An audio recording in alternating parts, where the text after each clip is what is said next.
निवडणुकीचे अपडेट पाहण्यासाठी HPN Marathi news चॅनलला सबस्क्राइब करा।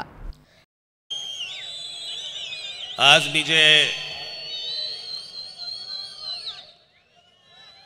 आपल्याशी बोलण्यासाठी म्हणून इथे आलेलो आहे,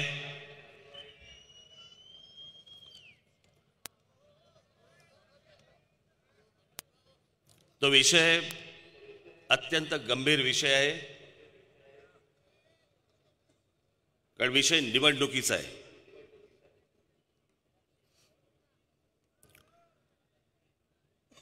खरं बघायला गेलं तर मी महाराष्ट्र नवनिर्माण सेना आज निवडणूक इथे लढवत नाहीये, लोकसभेची निवडणूक लढवत नाहीये, माझा कोणी उमेदवारही नाहीये। तरी मला जे माझं कर्तव्य मला पार पाडायचंय ते मी पार पाडतोय महाराष्ट्रभर।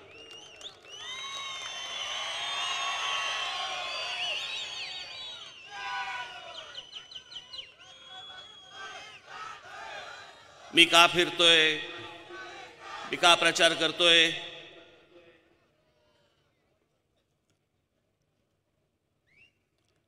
हे आज इथे 2 स्क्रीन लावलेले आहेत।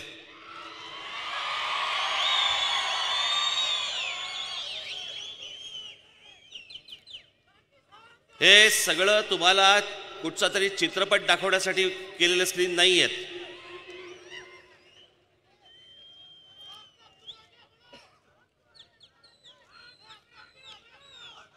हे जे या सगळ्या लोकांना असं वाटतं की सगळे तुमची गंमत करू येतात, आता बस झाला।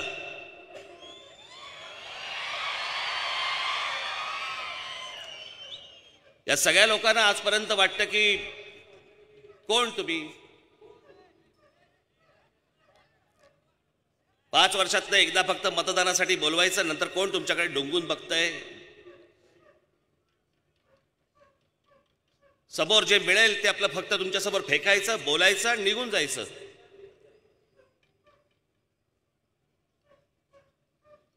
पण तुमच्या एक गोष्ट लक्षात येत नाहीये की मी अनेकदा माझ्या भाषणामध्ये सांगतो की आयुष्य काय वारंवार मिळत नसतं। तुमच्या आयुष्यातली 5-5 वर्ष निघून जात असतात, 5-5 वर्ष।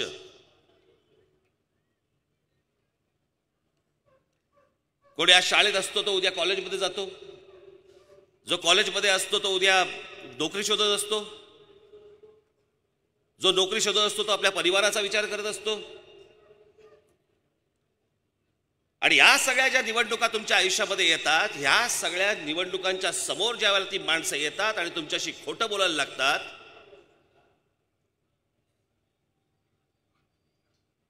आणि मग या जाहीर सभांना मग एक तुमच्या घोषणा आणि तुमच्या सगळ्या शिट्ट्या आणि या सगळ्या गोष्टींमध्ये हे सगळ्या गोष्टी विरून जातात। तुम्ही येता, ऐकता, विरून जाता आणि लोक परत मूर्ख बनवायला टपलेली असतात तुमच्याकडे। का? कारण आम्ही हा राजकारण, निवडणूक हा विषय आम्ही गांभीर्याने घेतच नाही।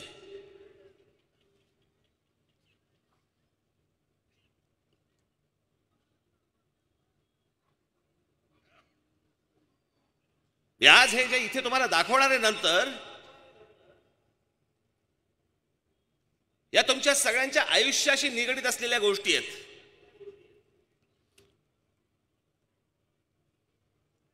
की तुमच्यासमोर यायचं, 5 वर्षातनं एकदा यायचं, तुमच्यासमोर वाटेल त्या थापा मारायच्या, खोटं बोलायचं, हुरळून जाऊन तुम्ही कुठेतरी मतदान करून मोकळं व्हायचं, आणि नंतर काय पदरी काय पडतंय आमच्या। तर गेल्या आमच्या 5 वर्षामध्ये महाराष्ट्रामध्ये 14,000 आमच्या शेतकरी बांधवांनी आत्महत्या केल्या, हे आमच्या पदरात पडणार। 14,000 शेतकरी।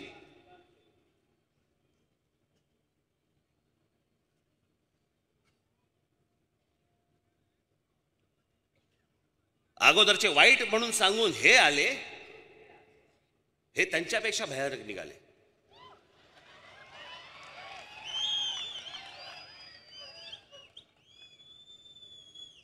आज राज ठाकरे महाराष्ट्रामध्ये प्रचार करतोय, त्याच्या सभांचा खर्च कसा मोजायचा, भारतीय जनता पक्षाला पडलेला प्रश्न आहे।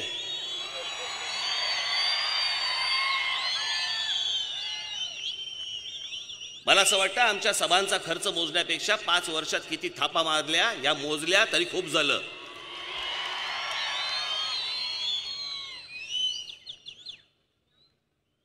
हे एक तंत्र आहे.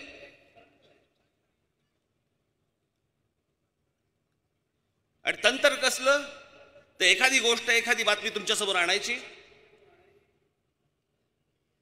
मग ती जर समजा तुम्हाला त्रास देत असेल मग दुसरी बातमी आणायची, मग तिसरी आणायची, मग चौथी आणायची.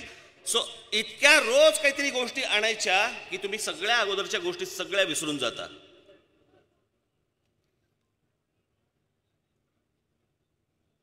हे सत्ताधारी अगोदर काय बोलून ठेवलंय या लोकांनी, काय करून ठेवलंय हे तुमच्या लक्षातच राहत नाही. मग नंतर कारण रोज काहीतरी तुमच्या समोर येऊन पडत असतं. त्या मोबाईल फोनवरती, त्या व्हॉट्सअपवरती रोज काहीतरी नवीन येऊन पडतं. मागचं सगळं विसरून जातो आपण.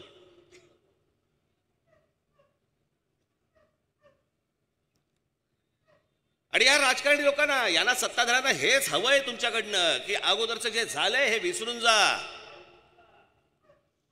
आम्ही काहीतरी एक नवीन उभं करतो ते लक्षात ठेवा.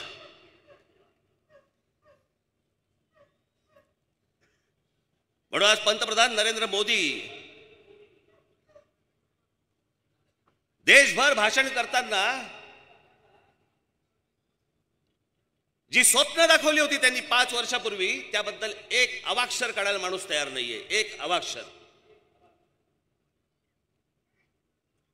बोलतायत काय तर पुलवामामध्ये झालेल्या आमच्या शहीद जवानांच्या नावाने मतं मागतायत.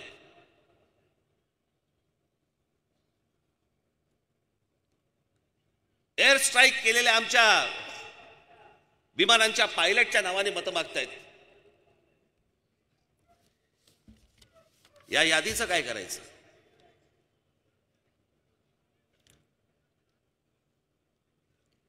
आर्थिक दुर्बलांना 10% आरक्षण. हा देश बाबांनो, ही तुमची सगळी जातीपातीमध्ये सगळी डोकी भडकवून, माथी भडकवून एकमेकांच्या उरावर तुम्हाला यांनी नाचवलं. हा दलित आहे, हा मराठा आहे, हा या जातीचा आहे, तो त्या जातीचा आहे. कधी ह्याला सांगायचं आरक्षण देतो, कधी त्याला सांगायचं आरक्षण देतो. याच सरकारने सांगितलं होतं ना, आम्ही दरवर्षी 2 कोटी लोकांना रोजगार देऊ. सांगितलं होतं ना. जर दरवर्षी 2 कोटी लोकांना जर समजा या लोकांनी रोजगार दिला असता तर 5 वर्षामध्ये साधारणपणे 10 कोटी लोकांना रोजगार मिळाला असता. 10 कोटी लोकांना रोजगार मिळाला असता याचा अर्थ साधारणपणे घरची जर 4 माणसं पकडली तर 40 कोटी लोकांचा प्रश्न सुटला असता. झालं काय? एके दिवशी आमच्या पंतप्रधानाला एक झटका आला आणि एका रात्री त्यांनी नोटा बंद करून टाकल्या. या नोटाबंदीचा परिणाम काय झाला हे आता आकडे बाहेर येत आहेत. तर आमच्या देशातल्या अधिकृत आकडा, आमच्या देशातल्या साधारणपणे 4.5 ते 5 कोटी लोकांचे नोकऱ्या गेल्या. देशातल्या 4.5 ते 5 कोटी लोकांच्या नोकऱ्या गेल्या. जे 2 कोटी लोकांना दरवर्षी रोजगार देणार होते त्यांच्या एका निर्णयाने या देशातल्या 4.5 ते 5 कोटी लोकांच्या नोकऱ्या गेल्या. हा अधिकृत आकडा, अनधिकृत माहीत नाहीत.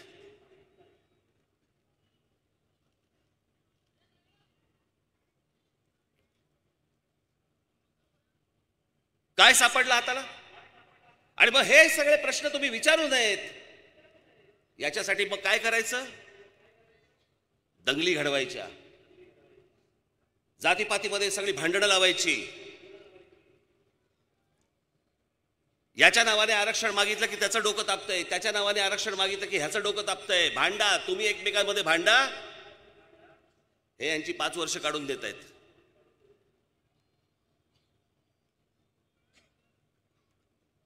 या विषय मागे पण बोललो होतो. मी पुन्हा सांगतो की जर महाराष्ट्रामध्ये कोणत्याही उद्योगामध्ये, नुसत्या सरकारी नाही, कोणत्याही उद्योगामध्ये समजा महाराष्ट्रातली माझी मराठी मुलं आणि माझ्या मराठी मुली यांना जर काम मिळालं, महाराष्ट्राला आरक्षणाची गरजच नाहीये.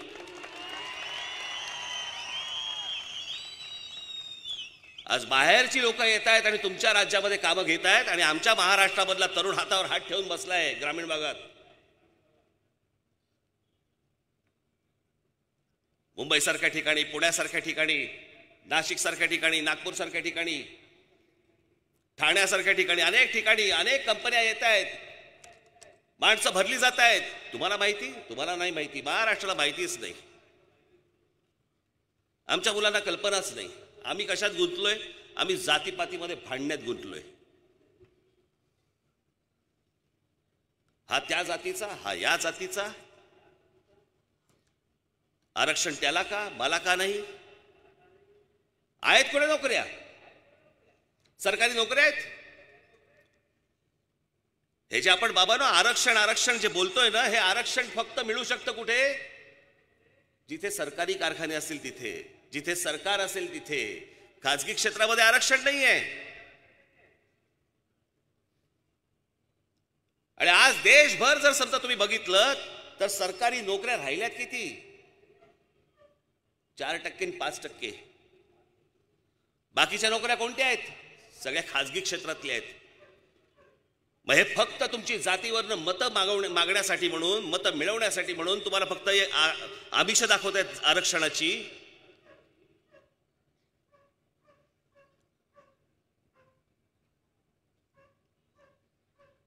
कालच आमच्या बाबासाहेबांचं, परमपूज्य डॉक्टर बाबासाहेब आंबेडकरांची जयंती झाली.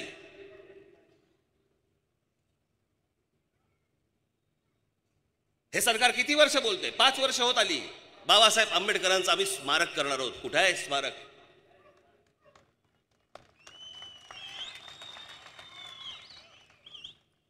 स्मारकाची कल्पना मी दिली होती. माझ्याकडे आजही स्मारकाची कल्पना आहे. जो भूखंड स्मारकासाठी म्हणून आरक्षित केलेला आहे त्या जागी जगातलं सर्वात मोठं वाचनालय उभं करा. जगातली सगळ्यात मोठी लायब्ररी उभी करा. आमच्या डॉक्टर बाबासाहेबांच्या नावावरती ते स्मारक आहे, तिथे जगातली सगळ्यात मोठी लायब्ररी उभी करा. अख्खं जग ज्ञान घेण्यासाठी म्हणून त्या जागी आलं पाहिजे. हे म्हणतात स्मारक. पुतळे उभे करणे म्हणजे स्मारक नाही. आमच्या शिवछत्रपतींचं स्मारक समुद्रात उभे करणार आहेत. पंतप्रधान गेले होते बोटीतनं समुद्रात माती टाकायला. काही येळा बांधवायला काय आहे की नाही लिमिट? आमच्या शिवछत्रपतींचं खरं स्मारक हे महाराजांचे आमचे गडकिल्ले जे आहेत हे त्यांचं खरं स्मारक आहे. ती नीट बनवा. ती जर उत्तम बनली तर आमच्या पुढच्या भावी पिढ्यांना आम्ही सांगू शकू की आमचा राजा कोण होता, आमचा राजा काय होता, त्याने काय उभं केलं. पण यांना या गोष्टी करायच्या नाहीयेत. तुम्हाला फक्त जातीपातीमध्ये फक्त गुंतवून ठेवायचंय. तुम्हाला धार्मिक गोष्टींमध्ये फक्त गुंतवून ठेवायचंय ना. तुमच्या नोकऱ्यांचा विषय संपवायचा आहे ना अजून कुठच्या गोष्टी करायच्या आहेत. हे बघा माझ्याकडे इथे काय झालं. स्वच्छ भारत. माझ्याकडे प्रचाराचा खर्च मागते भाजप. या नरेंद्र मोदींनी गेल्या 5 वर्षामध्ये ज्या सगळ्या फेल योजना आहेत, ज्या योजनांचं काही झालं नाही, त्याच्या फक्त जाहिरातींवरती केलेला खर्च हा 4,880 कोटी आहे. नुसत्या जाहिरातींवरती केलेला खर्च हा 4,880 कोटी रुपये. फक्त जाहिराती.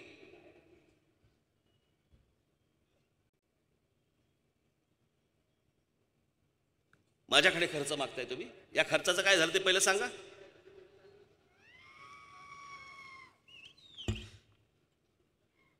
स्वच्छ Bharat, stand up India, make in India, कोणाला कामं मिळाली?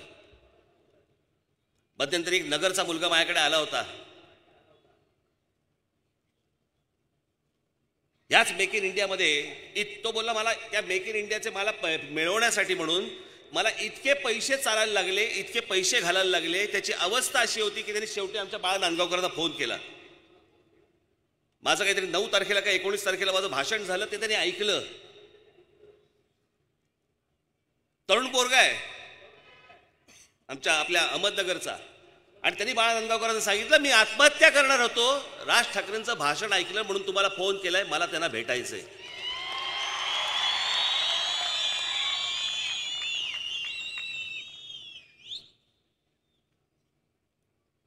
काय झालं त्या मेक इन इंडियाचं?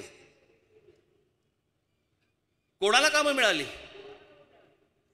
काय झालं त्या स्टार्टअप इंडियाचं? मध्यंतरी ते टूम काढलं स्मार्ट सिटी. स्मार्ट सिटीमध्ये शहरं कुठची होती? त्यातलं एक शहर होतं सोलापूर. पण काय झालं त्या सोलापूर शहराचं?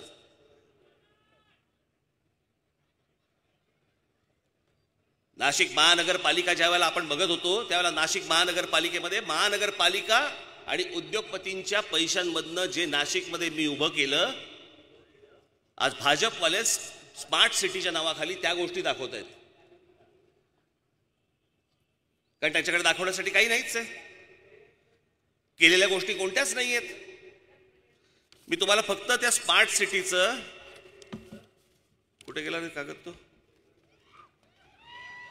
राहिला वाटतं, आहे त्याचा कागद? राहिला, ठीक आहे, राहू दे. तुम्ही ज्या शहरामध्ये राहताय,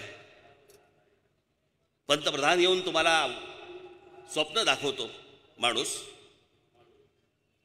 प्रत्येकाला असं वाटतं की मी एका चांगल्या शहरात राहावं, माझं कुटुंब एका चांगल्या शहरात राहावं. घरातनं बाहेर पडल्यावरती असं वाटावं की बाबा नाही, माझं उत्तम शहर आहे, ज्यांनी मला स्वप्न दाखवली त्यांनी माझ्यासाठी खरंच काहीतरी करून ठेवलं. दर 5 वर्षांनी कोणतरी नवीन येणार आणि कोणतरी वेगळं स्वप्न दाखवणार, परत त्या स्वप्नांचा विचका करून जाणार. खरं तर या नरेंद्र मोदींकडनं काय अपेक्षा ठेवल्या होत्या देशाने? मी मागे म्हटलं ना, 30 वर्षानंतर राजीव गांधींना 1984 साली ज्यावेळेला बहुमत मिळालं, 1984 नंतर 2014ला दुसऱ्या एका माणसाला बहुमत मिळालं. 30 वर्षानंतर या देशात कोणाला तरी बहुमत मिळालं. बहुमत, भारत नावाच्या देशामध्ये बहुमत मिळणं.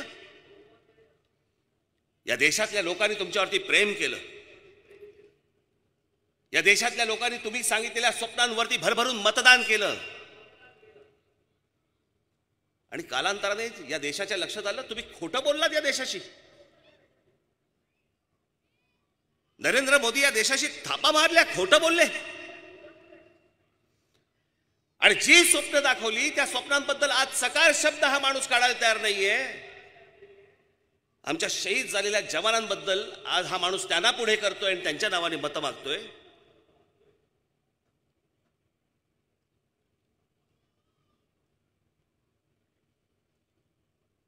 काय बोलायचं म्हणजे मला काही समजतच नाही लोकांचं.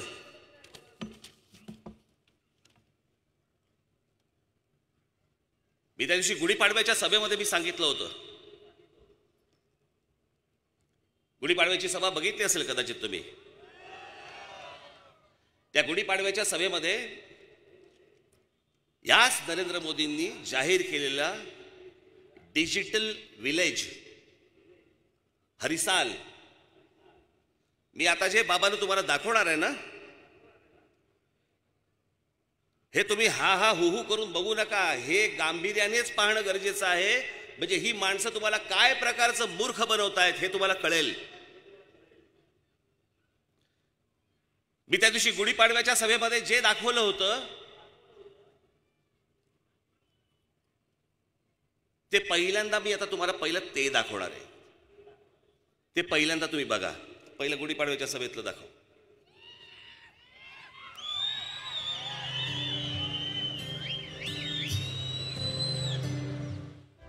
स्कूल में आपको टैब मिला है क्या छुटाना? नहीं स्कूल की तरफ से टैब मिला है? नहीं कंप्यूटर है जिन्हें सिखाते नहीं। कंप्यूटर है, सिखाते नहीं है। डिजिटल विलेजच्या आरोग्य केंद्रामध्ये आलेलो आहोत. पण मुळातच या आरोग्य केंद्रात डॉक्टरच उपलब्ध नसल्यामुळे टेलिमेडिसिन सध्या गेली 4 महिने झाले बंद आहे असं इथल्या मेडिकल ऑफिसरने सांगितलेलं आहे. आपण आता हरिसाल गावातल्या हेल्थ सेंटरमध्ये आलेलो आहोत आणि तुम्ही त्याची अवस्था बघताय. त्याची भिंतही पडलेली आहे. एक दाखवावी जिम आहे इकडे डिजिटल इंडियाची, हे दाखवण्याकरता ही योजना आहे असं दिसतंय इकडे. या जिमच्या बाजूला राहणारे गृहस्थ आमच्या बरोबरच, आपण त्यांच्याशी बोलूया. याची दुरुस्ती काही झालेली नाही आहे. त्याच्यानंतर माझी आईची याच्यामध्ये मृत्यू झालेली आहे. तुम्हाला फुकट सगळं मिळतं वायफाय वगैरे? नाही, वायफायचं म्हणजे जास्त रेंजच नाही. आपण डिजिटल विलेजमध्ये आहोत आणि इथे वायफायची काका सांगतात आपल्याला रेंजच नाही आहे अजिबात. इथे जल्दीफाय कंपनी आहे, त्यांनी तुमचं हे सगळं गाव आहे ते डिजिटल बनवलेलं आहे. जागोजागी टॉवर लावलेले आहेत. तर त्या टॉवरमधनं तुम्हाला सगळ्या गोष्टी फ्री बघायला मिळायला पाहिजेत, फुकट बघायला मिळायला पाहिजेत. तुम्हाला कोणाला पैसे द्यायची गरज नाही आहे. तर तुम्हाला तसं बघायला मिळतं का? नाही नाही नाही, कुठे बघायला भेटून राहिलं? काय आहे? काहीच नाही आमच्याजवळ फ्री. माझ्या पाठीमागेच मी तुम्हाला दाखवतो की टॉवर आहे, पण इथे वायफायची रेंजच आपल्याला मिळत नाही. त्यामुळे बऱ्याचशा ज्या गोष्टी ऑनलाईन आहेत त्या ऑनलाईन इथे होताना आपल्याला दिसत नाही. काहीच नाही सांगितलं. डिजिटल काय आहे, कायच्यावरून वापरतात, कायच्यासाठी आहे, फक्त डिजिटल आहे एवढं माहीत आहे. मॅडम आपल्याकडे स्वॅप मशीन आहे का? नाही आहे. नाही नाही नाही नाही. काका आपल्याकडे स्वॅप मशीन आहे का? शॉप पासून नाही. तुमच्या बँकेत खातं आहे का? हा, खातं आहे.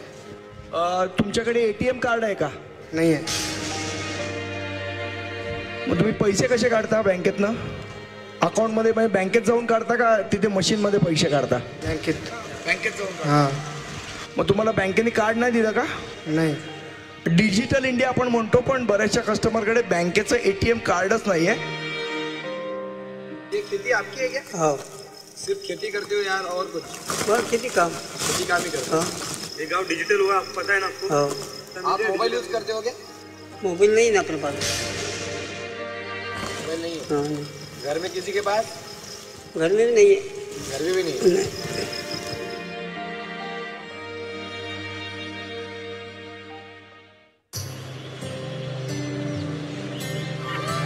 आज गावातील प्रत्येक शाळा, आरोग्य केंद्र डिजिटल झाली. एवढंच काय, लोक ऑनलाईन व्यवहार करतायत. सुख समृद्धीचं फळ कसं झालं. आणि हरिसल मध्ये होऊ शकतंय तर देशात कुठे बी प्रगती होऊ शकते. हा चेहरा बघून ठेवून द्या. पुढे कर. हेच सरकारने सिद्ध केलंय. आनंदाचं वाहे वार. हरिसालची जी डिजिटल विलेज इंडियाची ॲड आहे यूट्यूबवर, आपल्याला सगळीकडे शासनाने जे प्रसारित केलेली ॲड आहेत त्या ॲडचे मॉडेल आपल्याला इथे सापडलेले आहेत. तुम्ही काय सांगाल? तुम्ही ॲड केलीत, मी लाभार्थीची ॲड केलेली, तुम्हाला खरोखर वाटतं की तुम्ही लाभार्थी झालात? सर त्याच्या बदलात मला काहीच बोलायचं नाही आहे. नाही, पण तुम्हाला लाभ मिळाला की नाही मिळाला? सर ते शासनालाच माहिती आहे मी कुठल्या प्रकारचा लाभार्थी आहे नाही आहे, ते त्यांनाच माहिती आहे. तुमच्याकडे स्वॅप मशीन आहे का? माझ्याकडे नाही. पेटीएम? काहीच नाही.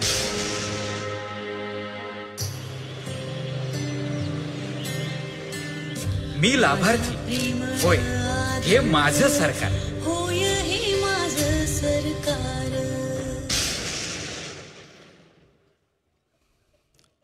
आता याच्यावर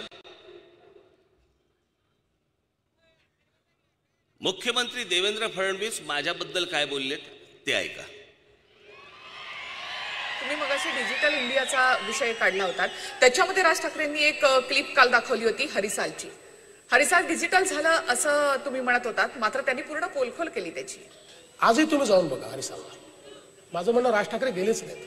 त्यांचे काही लोक गेले होते. राज ठाकरे, मला कल्पना आहे राज ठाकरे त्या भागात गेले होते मेळघाटच्या, पण स्वतः हरिसालला गेले नाहीत. त्यांचे काही लोक गेले होते. त्यावेळी काही गोष्टी त्यांनी त्या ठिकाणी बघितल्या. पण माझं म्हणणं असं आहे, तुम्ही आज माझं TV9ला सांगणं आहे, तुम्ही आज हरिसालला जाऊन बघा. कधी कधी एखाद्या वेळेस तुम्ही गेल्यानंतर एखादी गोष्ट बंद असणं शक्य आहे, पण हरिसालमध्ये काय परिवर्तन झालंय आज तिथे जाऊन बघा. झालं, एक मिनिट झालं. आता ते चॅनलवाले हरिसालमध्ये जाऊन आले ते बघा. अमरावतीच्या मेळघाटातलं हेच ते हरिसाल गाव. राज ठाकरे यांनी आपल्या भाषणातून पोलखोल केल्यानंतर TV9च्या टीमनं या गावात दाखल होत सत्य परिस्थितीची पडताळणी केली. हरिसाल सोबत मेळघाटातल्या 73 गावांना डिजिटलच्या माध्यमातून जोडण्याचा भाजपचा दावा पाहूयात किती खरा ठरला आणि किती खोटा. प्रत्यक्षात आमची टीम गावात दाखल झाल्यानंतर गावातले ऑनलाईन व्यवहार ठप्प झालेले दिसले. नहीं सर, स्वैप मशीन तो अभी तक कुछ नहीं मिली है. उनके तरफ से देने वाले थे, शायद उन्होंने बोले भी थे ऐसा, मगर अभी तक कुछ मिला नहीं है ऐसा. हम तो कैश पेमेंट करते हैं, कोई आते हैं बाहर से, वैसे कोई बहुत जन टूरिस्ट लोगों आते हैं यहाँ पे घूमने के लिए, वो आते हैं ऑनलाइन पेमेंट करते, सामान लेने आते हैं तो ऑनलाइन पेमेंट के लिए बोलते हैं, वो स्वैप मशीन के जरिए कर सकते हैं क्या आप.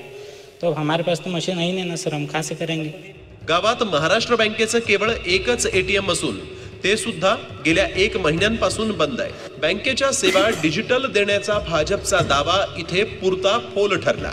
आता पाहूयात मोबाईल टॉवरची काय अवस्था आहे. हा सर्वात पहिले तर मी हे सांगतो तुम्हाला का भारतात हा पहिला जो डिजिटल विलेज आहे हरिसाल, इथं पेपरबाजी हे ते केलं गेलं आहे आणि त्याच्यात माहीत पडलं होतं का 4G टावर लावणार आहे, पण कुठेही 4G टावरचं इंटरनेट आम्हाला इथं भेटलं नाही आणि भेटतही नाही. डिजिटल गावामध्ये साध्या मूलभूत सुविधा नाहीत. ऐका ग्रामस्थांच्याच तोंडून. यहाँ पे तो सर कुछ भी नहीं मिला अभी तक. जैसा बोलते हैं टावर का दिख रहा है, टावर ही ना रोड है ना कुछ है, बाकी पानी की व्यवस्था नहीं ना कुछ, खेती में कुछ है नहीं. प्रत्यक्षात आपणही बघितलं की याच ठिकाणचं ATM मशीन बंद आहे, मोबाईलचं टावरही नेटवर्क नाही आहे, शिवाय पाणी या स्थानिक नागरिकांना मिळत नाही, रस्त्याची सुविधा देखील या ठिकाणी नाही आहे. आता आणखीन एक धक्कादायक माहिती TV9च्या रियालिटी चेक मधून समोर आली. भाजपच्या जाहिरातीत गोपालकृष्ण ऑनलाईन सेंटरचा संचालक मनोहर खडके याची सत्य परिस्थिती राज ठाकरे यांनी व्हिडिओतून समोर आणली. मॉडेल आपल्याला इथे सापडलेले आहेत. तुम्ही काय सांगाल, तुम्ही ऍड केलीत, मी लाभार्थीची ऍड केलेली, तुम्हाला खरोखर वाटतं की तुम्ही लाभार्थी झाला? सर त्याच्या बदलात मला काहीच बोलायचं नाहीये. नाही, पण तुम्हाला लाभ मिळाला की नाही मिळाला? सर ते शासनालाच माहिती आहे, मी कुठला वर्गाचा लाभार्थी आहे नाही आहे ते त्यांनाच माहिती आहे. मात्र TV9च्या रियालिटी चेक मध्ये आणखीन एक धक्कादायक परिस्थिती समोर आली. ती म्हणजे मनोहर जाहिरातीत लाभार्थी दाखवण्यात आला होता, मात्र हाच मनोहर आता मूळ रोजगाराच्या शोधात आपलं दुकान बंद करून शहरात गेल्याचं नागरिकांनी सांगितलं.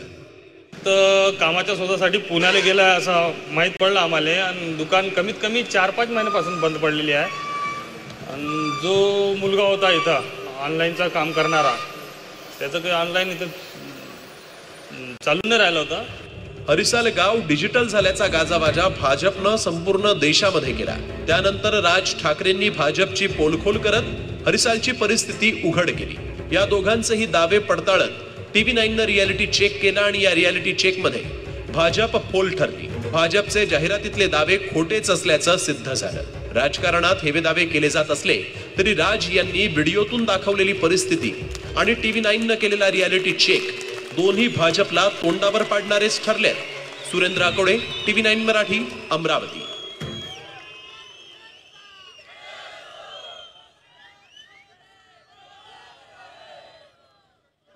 बहुमत दिल्यानंतर पण तुम्हाला या जनतेशी खोटं बोलावं लागतंय.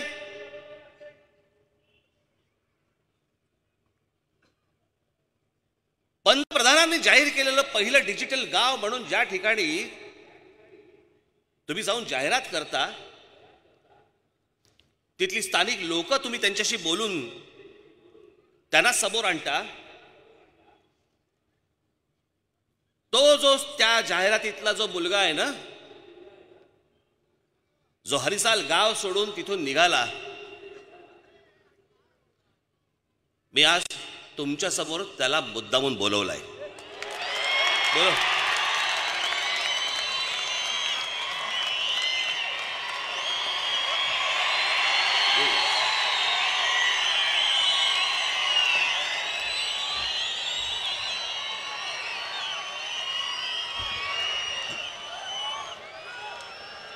त्याचं तिथे काहीही झालं नाही म्हणून हा तिथे कामासाठी म्हणून तिथनं बाहेर पडला आणि पुण्या मुंबईमध्ये कुठेतरी मला काम मिळेल का या शोधामध्ये आला.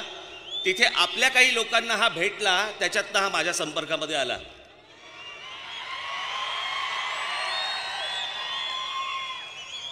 भारतीय जनता पक्षाचे तिथले जे कोणी लोक आहेत, नेते तिथले आहेत, ते ह्याला शोधतायत, त्याला फोन करतायत की झालं चुकलं आमच्याकडनं विसरून जा, परत ये आमच्याकडे, आम्ही तुला सगळ्या गोष्टी देतो.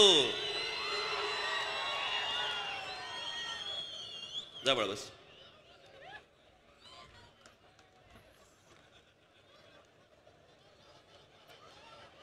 मुलं एवढी सगळ्या नोकऱ्या बघत असतात, घरदार असतं, रोज संध्याकाळी जाऊन आपल्या आई वडिलांना उत्तर द्यायचं असतं. प्रत्येक मुलाला वाटत असतं, प्रत्येक मुलीला वाटत असतं की माझा संसार मोठा व्हावा, माझ्या घरच्यांना, ज्यांनी मला पाळलं, मोठं केलं, उभं केलं, मी स्वतःच्या पायावरती उभं राहून माझ्या आई वडिलांना कुठेतरी उभं करीन, त्यांना आनंद देईन, असा प्रत्येकाचा एक विचार असतो. ती जी जाहिरात केली आहे ना राज्य सरकारने, ती जाहिरात पण ह्याला मुंबईला बोलवला आणि मुंबईच्या आसपास शूट केली. म्हणजे जाहिरात पण हरिसालमध्ये केली नाही का? कशासाठी करताय तुम्ही हे? मुख्यमंत्र्यांनी सांगून दाखवा आता, माझा दावा खोटा आहे का?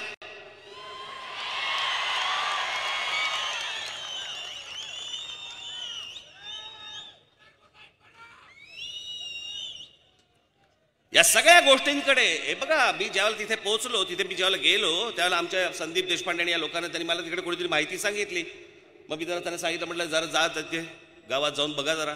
त्यांनी ही सगळी धक्कादायक माहिती आणली. मुख्यमंत्री सांगतायत राज ठाकरे तिकडे गेलेच नाहीत.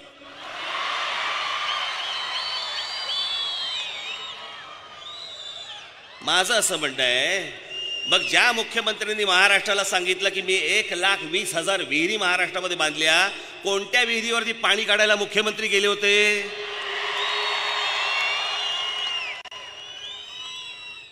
काय थापा मारायला काय आहे की नाही मला कळतच नाही. 1,20,000 विहिरी बांधल्या म्हणतात.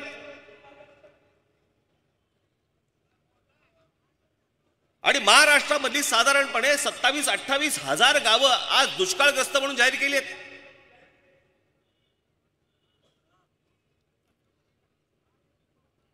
आज मराठवाड्यामध्ये बघितलं तुम्ही, कसा सोलापूर जिल्हा घ्या,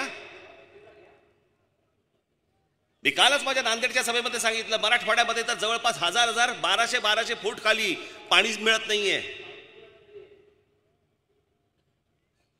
गावाच्या गावच सोडून लोक बाहेर तांडेच्या तांडे बाहेर पडतायत गुराढोरांना घेऊन. खोटं बोलता लोकांची. आणि मग ह्या सगळ्या गोष्टी जर लपवायच्या असतील, मग लपवण्यासाठी काय करायचं?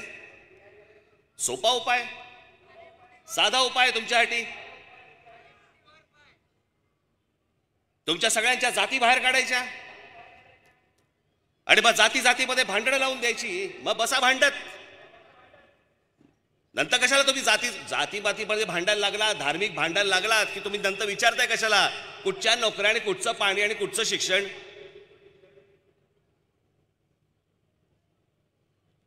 या लोकांना हेच हवंय. जे या लोकांनी केलेलं नाही ते तुम्ही विसरून जावं आणि म्हणून नवीन नवीन नवीन नवीन गोष्टी काढल्या जातात. मी 4 वर्षापूर्वी सांगितलं होतं, 4 वर्षापूर्वी कल्याण डोंबिवली महानगरपालिकेच्या निवडणुकीच्या वेळेला सांगितलं होतं की जसा निवडणुका जवळ येतील तसे हे युद्ध सदृश परिस्थिती निर्माण करतील, जी त्यांनी केली.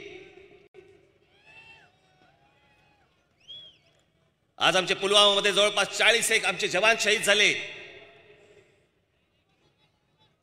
आणि हे जवान शहीद झाल्यानंतर त्याच्यानंतर एअर स्ट्राईक दाखवत आहेत. आणि आज पंतप्रधान तुमच्या समोर येऊन काय सांगतायत ऐका.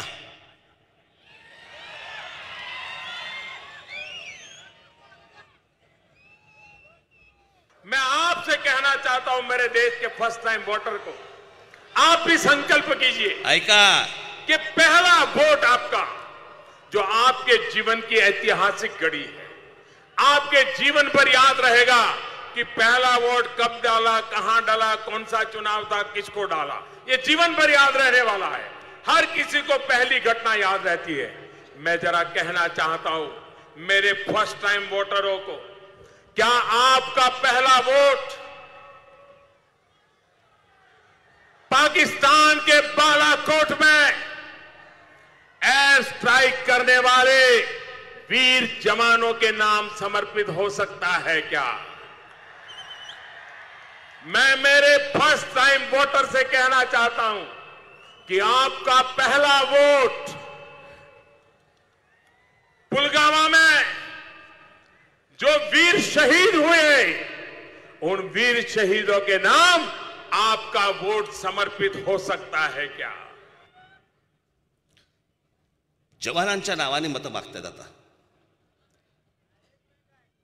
ज्यांच्या घरातला एक तरुण गेला त्या कुटुंबाकडे बघायला कोणाला वेळ नाहीये. त्यांच्या घरी काय दुःखाचा डोंगर कोसळला असेल, त्या परिवाराकडे कोण बघणारे, काय बघणारे माहित नाही. आणि आमचे पंतप्रधान त्या शहीद जवानांच्या नावाने तुमच्याकडे मतं मागतायत. मी अशा इतका निर्लज्ज मी पंतप्रधान आजपर्यंत मी कधी बघितलेलं नाही. आजपर्यंत कधी बघितलेलं नाही मी. देशाला दाखवलेल्या स्वप्नांच्या व्यतिरिक्त या सगळ्या गोष्टींवरती, म्हणजे याच्यासाठी तुम्हाला हे सगळं हवं होतं म्हणून पुलवामा घडलं का? मग मी ज्या वेळेला तेव्हा सांगितलं होतं की 4 वर्षापूर्वी की युद्ध सदृश परिस्थिती निर्माण करतील,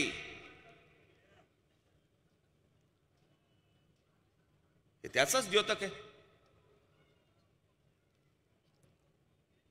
याच पंतप्रधानांच्या मनामध्ये आमच्या वीर जवानांबद्दल, देशाची सरहद्द जे सांभाळतायत, जे देश सांभाळतायत, आज अनेक सोलापूरचे देखील अनेक जवान तिकडे असतील, या जवानांबद्दल याच नरेंद्र मोदींच्या मनामध्ये काय आहे पुन्हा एकदा ऐका. मी हे तर प्रत्येक सभेमध्ये ऐकवणार आहे. सेना में एक जवान जितना साहस करने का ताकत रखता है ना, उससे ज्यादा साहस करने का ताकत व्यापारी रखता है. सेना में एक जवान जितना साहस करने का ताकत रखता है ना, उससे ज्यादा साहस करने का ताकत व्यापारी रखता है. आमच्या देशाचा जवान याच्यापेक्षा साहस करणारा कोण तर व्यापारी असतो. आमच्या जवानाबद्दल आमच्या पंतप्रधानांच्या मनामध्ये काय आहे? जो तिकडे गोळ्या खातोय, जो तिकडे शहीद होतोय, जो तिकडे मरतोय, त्याच्यापेक्षा साहसी कोण आहे? तर म्हणजे व्यापारी आहे. हे ज्या माणसाच्या मनात असेल त्या माणसाचा विचार काय असेल? जो आत्ता झालेल्या घटनांबद्दल जर समजा तुमच्याकडे मतं मागत असेल, कोण तुम्ही आहात त्यांच्यासाठी? त्यांच्या डोक्यात जे चालू आहे ना आता, हे नरेंद्र मोदी आणि अमित शहा या दोघांच्या डोक्यात जे चालू आहे ना, हे सगळं रशियाच्या लेवलवरती घेऊन जायचंय. रशियाच्या एक 8-10 फक्त लोकांच्या हातामध्ये या देशाची सूत्र असणार. 8-10 लोक फक्त सगळ्या ह्या गोष्टी सांभाळणार. अर्थकारणापासून सगळ्या गोष्टी एक 10 लोक बघणार. बाकी तुम्ही कोण? तुम्ही गुलाम. तुम्हाला बोलायला स्वातंत्र्य नाही. आज आमचे पत्रकार बांधव कुठे आहेत? इथे आहेत. आज लिहू शकतायत, पण दुर्दैवाने या देशामध्ये जर समजा परत हे आले, ह्यांच्या समोर घटना घडतील पण हे लिहू शकणार नाहीत. यांच्या समोर घटना घडतील पण हे बोलू शकणार नाहीत. संपूर्ण देशाची गळचेपी करून टाकतील. तुम्हाला उद्या कुठच्या एखाद्या अन्यायाबद्दल समजा विरोधामध्ये जर बोलायचं असेल, तुम्हाला बोलता येणार नाही. हे त्या प्रकारे घेऊन जायचा प्रकार सुरू आहे. जे 1934, 35, 31च्या काळामध्ये जे ॲडॉल्फ हिटलरने जे केलं ना जर्मनीमध्ये, त्या वाटेवरती हे भारत यांना न्यायचं आहे. या भारतातली संपूर्ण लोकशाही मोडून काढायची आहे. या भारतामधल्या सगळ्या संस्था मोडून काढायच्या आहेत.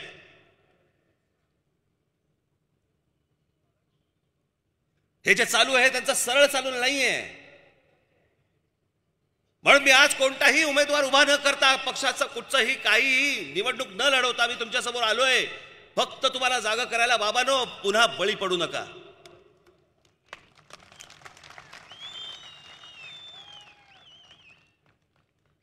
नरेंद्र मोदी आणि अमित शहा या देशाच्या राजकीय क्षितिजावर नाहीसे झाले पाहिजेत. या दोघांना तर नाहीच नाही, परंतु या दोघांना मदत होईल अशाही कोणाला मतदान करायचं नाही.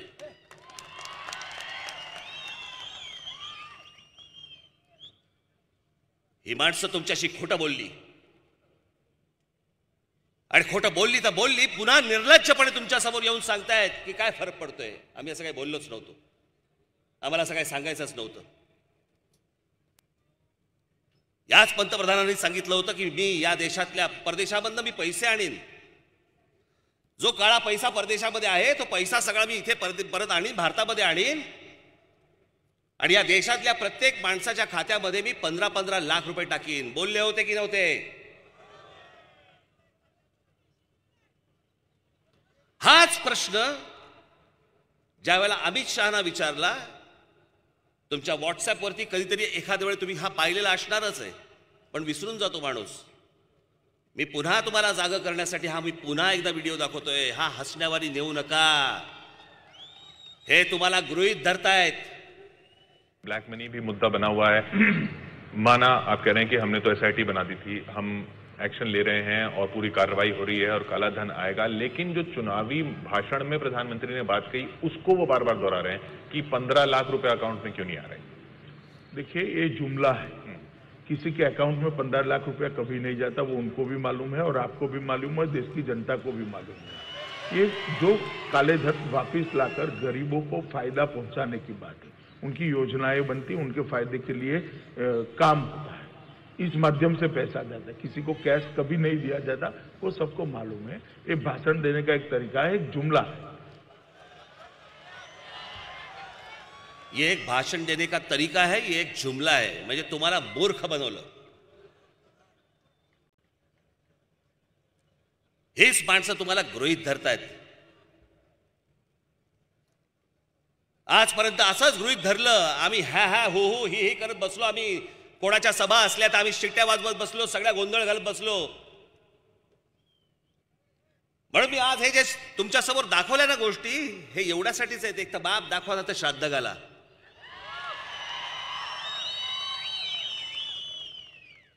माझ्या अजून पुढे अनेक सभा आहेत, त्या सभांमध्ये मी अजून काही गोष्टी मांडणारच आहे. पण मी आज जो तुमच्याकडे आलोय तो फक्त तुम्ही जागे राहा. हे लोक वाटतील ते सांगतील. या लोकांनी ज्या प्रकारचा पैसा आज लुबाडलाय या देशामधनं, तुम्हाला अंदाजच नाही भाजपने काय कहर करून ठेवलाय तो. या निवडणुकीच्या तोंडावर मी तुम्हाला सांगतोय, हे पैसे वाटतील, घ्या.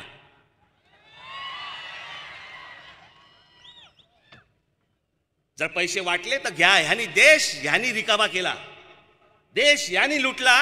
हीच वेळ आहे ह्यांना लुटायची. पण यांच्याकडे परत डुंकून देखील बघू नका. काय हो,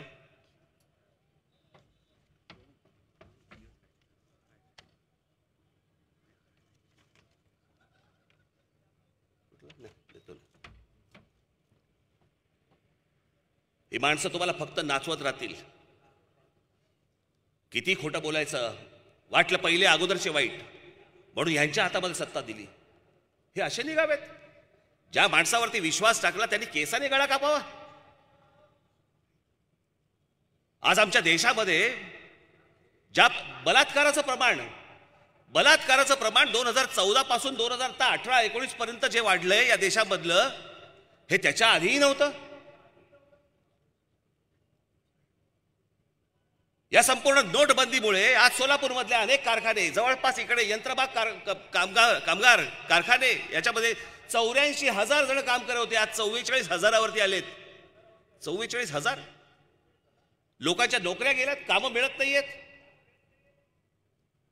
संध्याकाळी घरच्याला तोंड कसं दाखवायचं कळत नाहीये या ह्यांच्या एका निर्णयाने. विरोधी पक्षामध्ये असताना जीएसटीला विरोध केला, सत्ताधारी झाल्यावरती जीएसटी आणला. ज्या ज्या गोष्टींना या माणसाने विरोध केलेला आहे, निवडणुकीच्या अगोदर सत्तेवरती आल्यावरती त्यांनी त्याच गोष्टी केलेल्या आहेत. कसा विश्वास ठेवायचा यांच्यावर?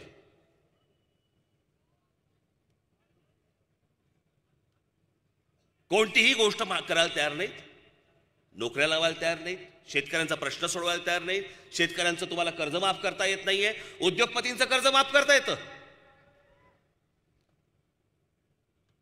आज या देशामध्ये अनेक असे उद्योगपती आहेत की ज्यांचे पैसे परत येऊच शकत नाहीत. असे पैसे किती आहेत? जवळपास 8.5 लाख कोटी आहेत. त्यातले जवळपास या सरकारने, मोदींच्या सरकारने जवळपास 2.5 लाख कोटी रुपये माफ केले. कारण काय म्हणे, परत येणारच नाहीयेत. 2.5 लाख कोटी. या सगळ्या धनदांडग्यांसाठी म्हणून या सगळ्या गोष्टी सुरू आहेत का? माझ्या तरुणांनी आशा ठेवली, ज्या तरुणींनी आशा ठेवली, ज्या माझ्या माता भगिनींनी आशा ठेवली, ज्या शेतकरी माझ्या बांधवांनी आशा ठेवली, या तमाम जनतेने जी आशा ठेवली, त्यांचं काय झालं? पुन्हा त्यांच्या आयुष्यात परत तेच, हेच का ते अच्छे दिन? याच्यासाठी लोकांनी रांगा लावल्या त्यावेळेला. मोदी मोदी मोदी म्हणून ओरडत होते लोक सगळेजण, आणि याच्यासाठी म्हणून मतदान केलं.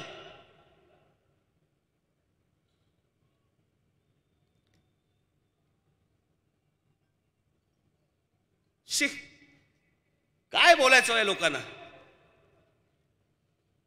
मला बोलताना सुद्धा यांच्याबद्दल लाज वाटते आता.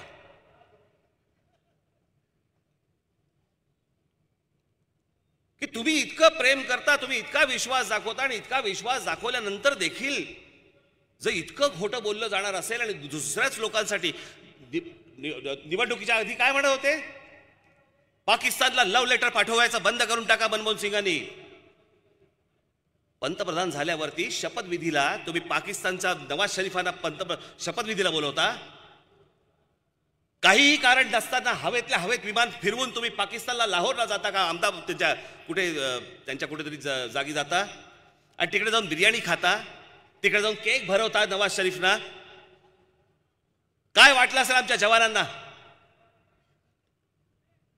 जे ह्याच्या अगोदर जे शहीद झाले त्या सगळ्या जवानांच्या परिवाराला काय वाटलं असेल की अरे, ज्यांनी आमच्या पोराबाळांना मारलं त्यांच्याकडे जाऊन हे त्यांना केक भरवतायत.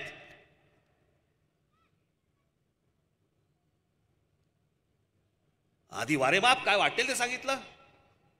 त्यांनी 1 मारला तर 4 मारा. गोळीचं उत्तर गोळीने गेलं पाहिजे, आणि सगळ्या खोट्या गोष्टी करता. हे उरीचं झालं, त्याच्या अगोदर तुमचं पठाणकोट झालं, त्याच्यानंतर हे आता पुलवामा झालं. प्रत्येक अशा घटना ज्या ज्या वेळेला घडलेल्या आहेत त्या वेळेला देशामध्ये निवडणुका लागलेल्या आहेत. निवडणुकांसाठी म्हणून आमचे जवान वापरून घेणार.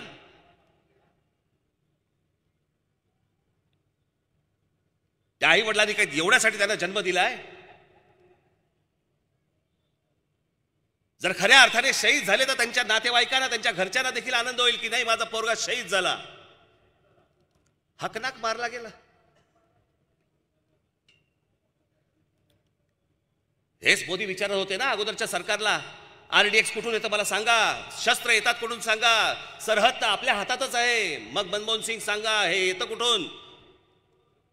मग जे आमचे 40 जवान गेले तिकडे, जो RDXचा बॉम्ब ब्लास्ट जो झाला, मोदींनी सांगावं मला RDX आला कुठून, ती शस्त्र आली कुठून?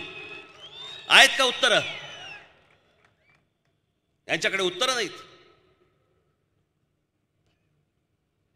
म्हणून मी बाबांनो तुम्हाला सांगायला आलोय, हे सगळे खोटे पाडणारे जी लोक आहेत ना, हे नरेंद्र मोदी आणि हे अमित शाह पुन्हा पुन्हा कधीही या देशाच्या राजकीय क्षितिजावरती दिसता कामा नयेत.